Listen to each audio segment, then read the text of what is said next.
400 साल पहले अकबर का राज, अकबर के राज में कितनी हिंसा थी मालूम है आपको?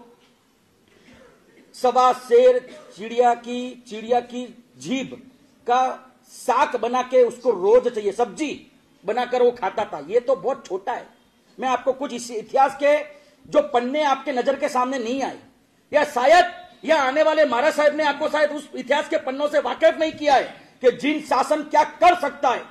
जगत गुरु हीर सूरी महाराज गंधार में विराजमान है, उनको आमंत्रण आया दिल्ली से कि गुरुदेव मैं आपको मिलना चाहता हूं, आपको आना पड़ेगा। और आने के बाद जब एक छोटा सा आचरण अपने जीवन में रखा था, बराबर हमारे जैसे साधुओं ने तो कॉम्प्रोमाइज करना शुरू कर दिया है। हम तो आपके वहां पे हॉल में कार्यक्रम रखोगे और वहां पे क्या कारपेट बिछा दी, तो हम ये नहीं कह सकते आपको कि भाई कारपेट उठाओ तो ही मैं हॉल में एंट्री करूंगा, तो नहीं करूंगा। बड़े बड़े कार्यक्रम कारपेट पे होते और हम साधुओं ने, हम आचार्यों ने, हम मुनि भगवंतों ने ये कॉम्प्रोमाइज कर दिया। हम भूल गए कि जगत गुरु हीर सूरी महाराज ने बेझिझक जब पूरे भारत पे जिसने अपना तख्ता जमाया था, पूरे भारत पे जिसका खौफ था, ऐसे अकबर को बोल दिया इस कारपेट पे मैं नहीं चलूंगा। और कारपेट उठाई, उठे, उसमें दिक्कत क्या है? सुबह झाड़ू लगाई है, नहीं हम इस पे नहीं चलते। और जैसे ही कारपेट उठाया तो नीचे क्या लिखा? चींटियों का पूरा नगरा चल रहा था। और अकबर का दिमाग पूरा ठनक गया, अकबर का दिमाग पूरा हिल गया कि ये जिन शासन इतना पारदर्शी, इतना अवेयरनेस वाला, इतनी संवेदना रखता है छोटी छोटी चीटियों के लिए, उस समय से परिवर्तन शुरू हुआ। मैं अकबर की कुछ बात करना चाहता हूं आपको। इतना क्रूर था ना कि राक्षस भी बोलना उसके लिए शब्द नीचा पड़े।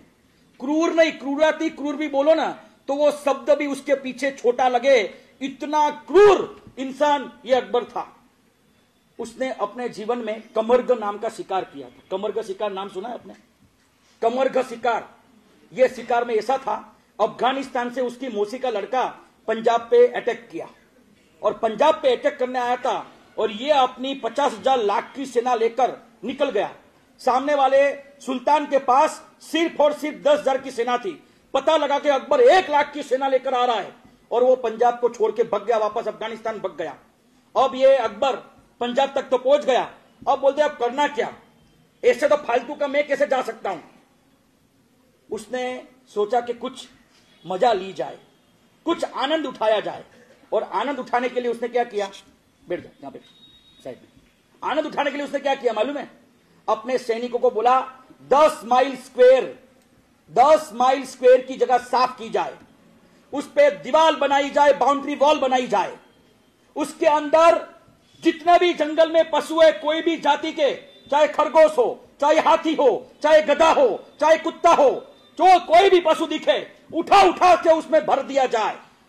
और बाद में आप मानोगे नहीं, 10 स्क्वायर माइल की जगह के अंदर आप आंकड़े का अनुमान लगा सकते हो कि कितने पशुओं को भरा होगा, तब जाके वो जगह कवर हुई होगी। लाखों पशुओं को सैनिकों ने उठा उठाकर उस 10 स्क्वायर माइल के किले के अंदर भर दिया गया। और इस अकबर ने 5 दिन में लाखों जीवों को खत्म कर दिया। इतना क्रूर। और बाद में कोई तीर मार रहा है, कोई भाला मार रहा है, कोई तलवार मार रहा है, कोई घोड़े की मुंडी उड़ा रहा है, कोई हाथी की सूंड काट रहा है, किसी का पैर काट रहा है, और लोई लुहान हालत, और जो खून के फुहारे छूट रहे। और बाद में अकबर बोलता है बहुत खूब, बहुत मजा आया, और मारो। इतना आनंद उसने जीवों की हत्या पे उठाया। इतिहासकार लिखते हैं कि वहां पे इतने पशुओं को मारा गया था, 3 साल तक हजारों चील आती है ना, उसने बड़े मजे से अपना जिम्मेवार बनाया, दावतें उठाई। ऐसा क्रूर अकबर, उसके हृदय में शासन पहुंचाने वाले जगत गुरु हीर सूरी महाराज कितनी छोटी से आचरण पे, खाली कारपेट पे नहीं चले, उसका मन परिवर्तन कर दिया। कितना क्रूर मालूम है आपको? हमारे वहां लड्डू की प्रभावना होती है ना, उसने भी एक बार प्रभावना करी थी। 36,000 घरों में प्रभावना किसकी करी मालूम है? मृग चर्म की, साथ में एक सोना मोहर और एक मिठाई का बॉक्स। 36,000 घरों में उसने प्रभावना करी। आश्चर्य की बात यह थी कि वो मृग चर्म जो भेजे थे ना, वो मृग चर्म खुद ने शिकार किए थे। इतना क्रूर। इससे भी आगे बताता हूं, फतेहपुर सीकरी से दिल्ली का डिस्टेंस 70-80 किलोमीटर का है अभी के हिसाब से। वो जब भी दिल्ली दरबार के निकलता था, उस राजमार्गों पे उसने तोरण बनवाए थे, तोरण बंधवाए थे। काय के तोरण?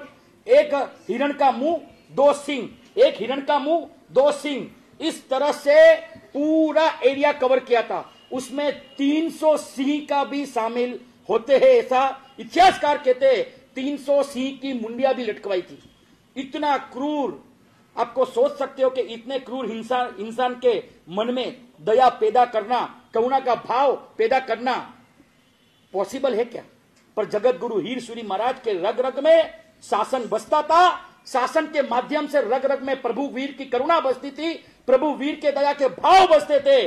और ये असर, सही बताऊं ना, दिल्ली के तख्ते पे भले ही अकबर का राज था, पर अकबर के दिल में प्रभु वीर का राज करने वाले ऐसे जगत गुरु हीर सूरी महाराज, उनके दिल में ऐसा परिवर्तन लाया। फिर उसके फरमान पढ़िए, आना कभी मेरे पास, इतिहास बताऊंगा आपको मैं। ऐसे ऐसे फरमान, ये दिनों में जीवों की हत्या नहीं, ये दिनों में जीवों की हत्या नहीं। जगत गुरु हीर सूरी महाराज का जब दिल्ली से विहार था, तब अकबर फूट फूट के रोया है कि प्रभु आप चले जाओगे तो ये पामर का क्या होगा, आप चले जाओगे तो ये पामर का क्या होगा। इसने अगला जन्म तो हिंसा में निकाला, आपके आने के बाद अब मेरा जन्म सफल हुआ है, आप प्लीज मुझे छोड़ के मत जाइए। ये भावना अकबर ने व्यक्त करी थी रोते रोते, पर जगत गुरु महाराज को निकलना पड़ा था ऐसे। और बाद में अपने उपाध्याय शांति चंद्र के सांत्वना के रूप में शांति चंद्र जी को वहां छोड़ के आए।